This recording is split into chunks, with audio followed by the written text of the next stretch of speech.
It speaks of the unprecedentedly high level of foreign policy coordination between Moscow and Minsk.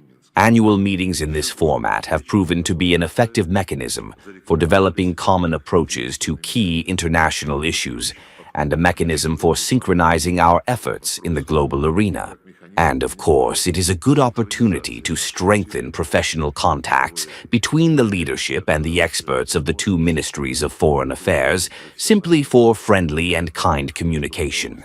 Today we are summing up the results of the outgoing year, which marked the 83rd victory in the Great Patriotic War, a sacred holiday for Belarusians and Russians.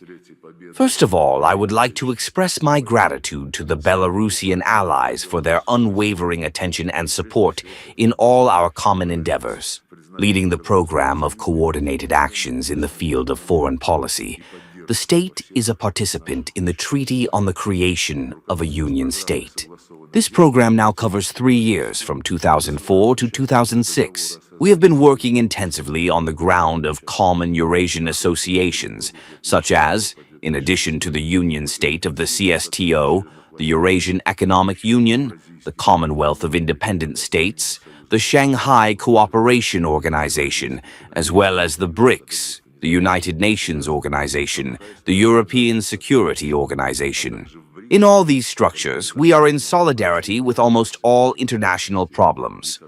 We are implementing important joint initiatives, including strengthening security and stability in Eurasia.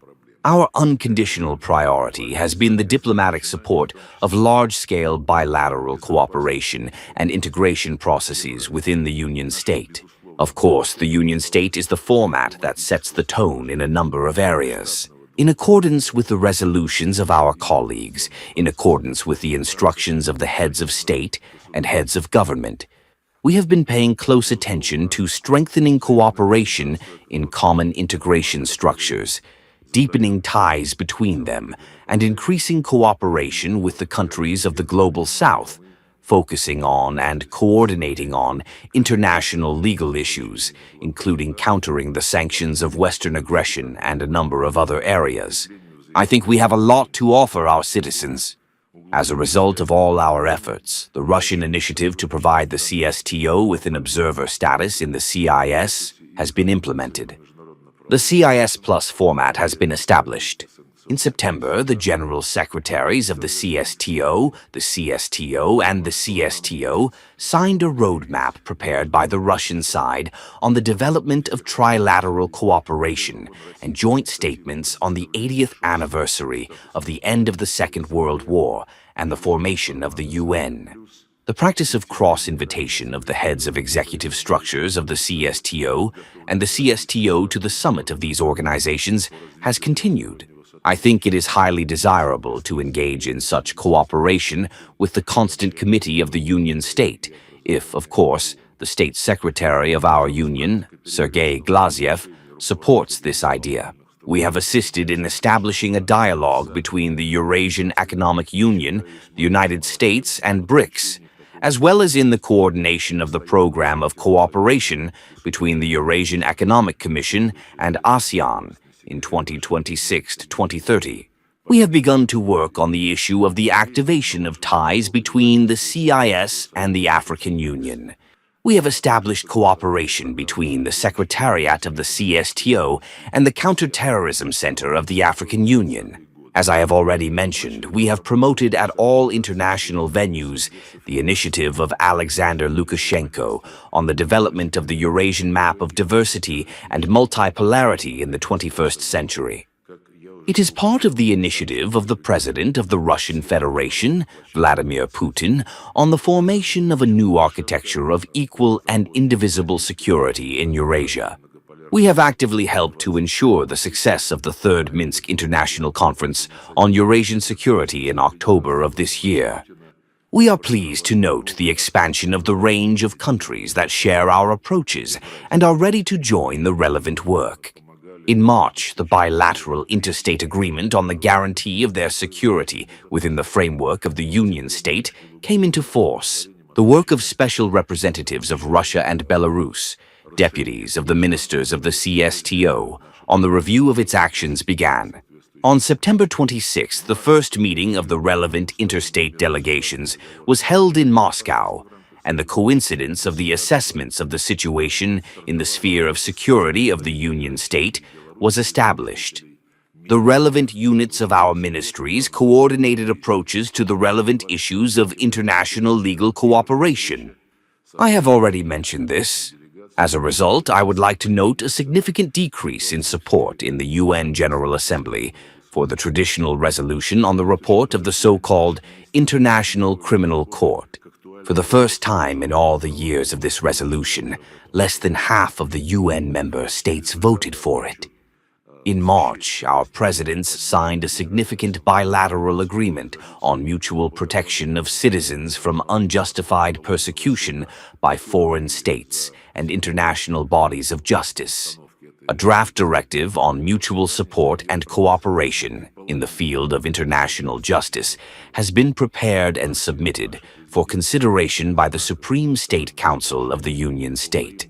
In contact with our partners, we and our Belarusian friends are promoting a declaration signed at the previous meeting of our colleagues on the promotion of the role of international law and the principles governing the qualification of one-sided coercive measures as illegal.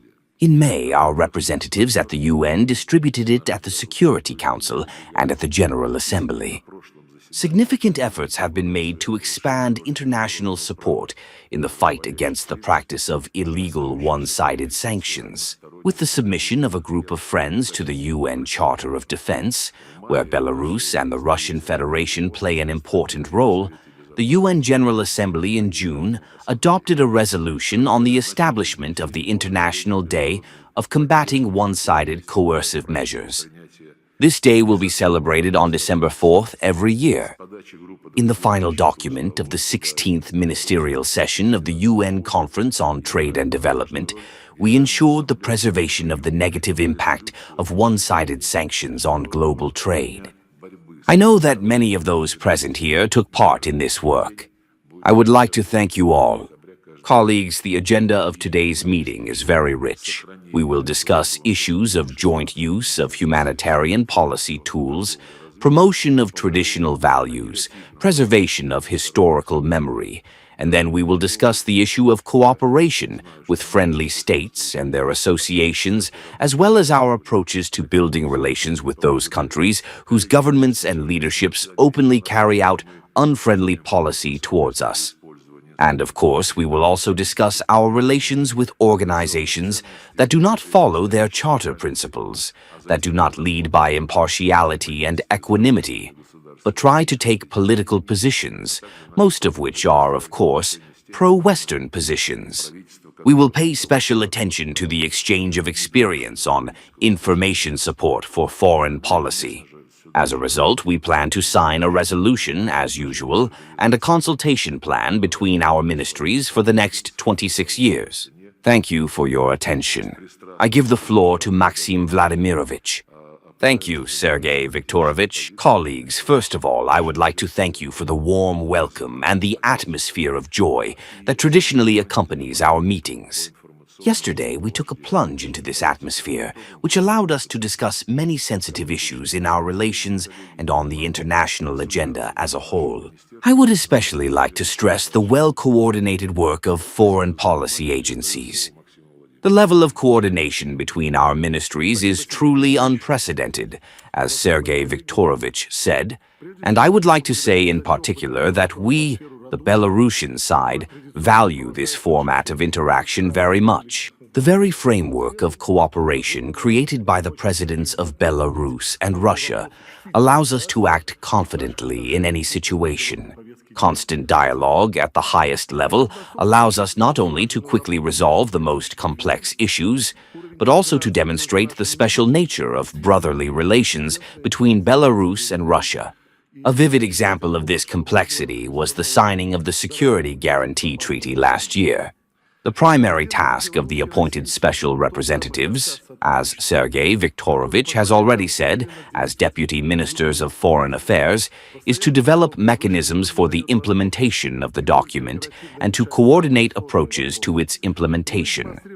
While Europe is choosing a course for militarization, closing the borders and the policy of sanctions, we, together with our Russian colleagues, are building a fundamentally new, different model, a security architecture based on mutual trust and allied commitments. In this context, our joint work to strengthen trust and to create a stable security architecture in our common Eurasian space is important.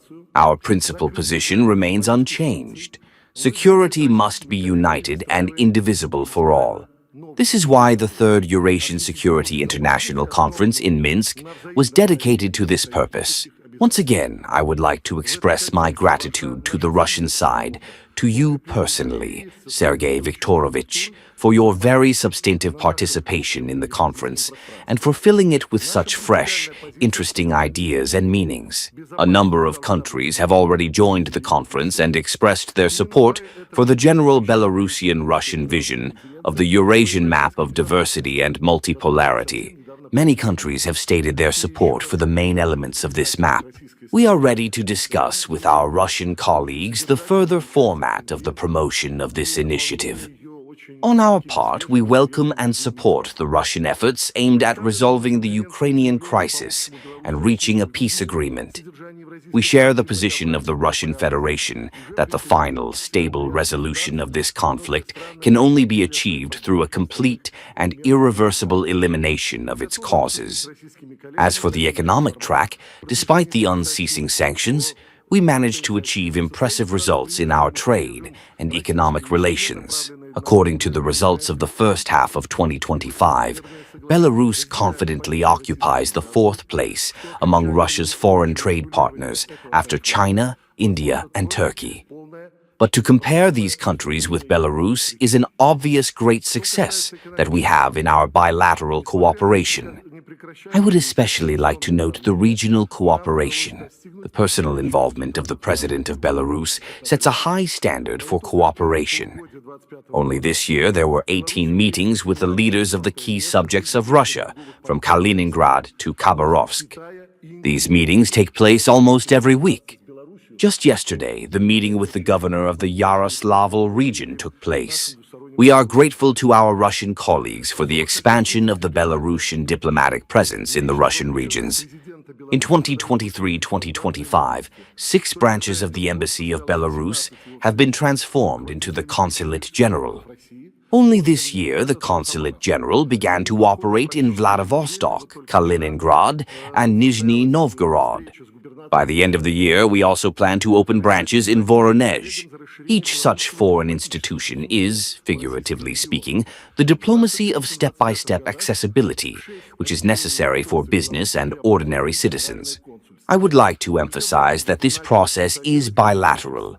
The branches of the Russian embassy in Vitebsk, Gomel, and Mogilev are planned to be opened. All these efforts, both diplomatic and economic, ultimately work for the main thing, the well-being of ordinary people.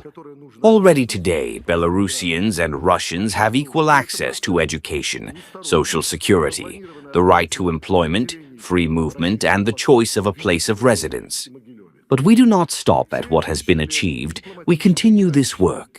In October, the Working Group on the Issues of Ensuring Equal Rights for Citizens expanded the political rights of our fellow citizens, giving them the opportunity to participate in local elections. This year, on the important historical date of the 80th anniversary of the Great Victory, I would like to particularly note the coordinated work of the diplomats of the two countries on the protection of historical truth. We jointly oppose the falsification of history, while maintaining a unified approach to assessing the events of the common Belarusian and Russian peoples. I would like to note with satisfaction that Belarus and Russia cooperate closely on a multilateral track. As of today, there are no problematic issues between the countries. On all fundamental issues of the international agenda, we certainly support each other, including the elections to the UN system, and jointly promote common interests. We also report on the counteraction of the use of international platforms in order to discredit our countries. I am grateful that Russia unambiguously opposes all anti-Belarusian initiatives of the West on international platforms, for example, in the SPC mode. Belarus, in turn, acts in the same way in relation to anti-Russian initiatives, in particular at the UN General Assembly. I would like to emphasize once again that we have a practically coordinated approach. We did not agree with Sergei Viktorovich, but the UN General Assembly speeches were carried out practically in a copy-paste manner, which means that we listen to each other on many issues of today's world agenda and look at them with the same eyes. In this regard, we support the initiative of the Russian side to implement a declaration on the enhancement of the role of international law and the guiding principles concerning the qualification of unilateral, coercive measures as illegal. We are interested in continuing close coordination in order to use the common potential of the two countries to promote economic and humanitarian interests in the countries of the Global South, which we are increasingly inclined to call the global majority, using for this purpose the potential and opportunities of flagship structures such as the SCO and the BRICS. In our common interests of strengthening the authority of the CIS, it was this strategy that secured the decision of the Dushanbe summit, providing the status of an observer in the CIS SCO, establishing the CIS Plus format. Colleagues, I am satisfied with the successful implementation at this stage of our program of coordinated actions in the field of foreign policy for 2024-2026. The implementation of the decision of the previous joint meeting of the colleagues of the Ministry of Foreign Affairs of Belarus and Russia, as well as the plans of inter-Belarusian consultations for the current year. We have a good basis for moving on to the subject discussion of the agenda, which was very detailedly outlined by the head of the Russian Foreign Policy Department. Thank you for your attention.